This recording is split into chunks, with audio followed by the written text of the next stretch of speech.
Hindi na mababalik si Pangulong Duterte sa Pilipinas. Wala siyang gana masyado kumain, sinasabi niya. Dati pa naman natin alam no, na medyo mahina na yung pandinig ni Pangulong Duterte dahil din sa kanyang edad at medyo mahina na rin yung mata niya dahil din sa edad. Ano ang gusto mong gawin? Ang sinabi niya, gusto ko umuwi sa Pilipinas. Hindi ako titira sa ibang bayan at hindi ako magtatago. Yun ang sagot niya.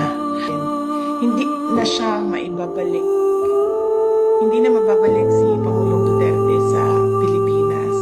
So what we should do as a country is move on from what happened. No? What will we do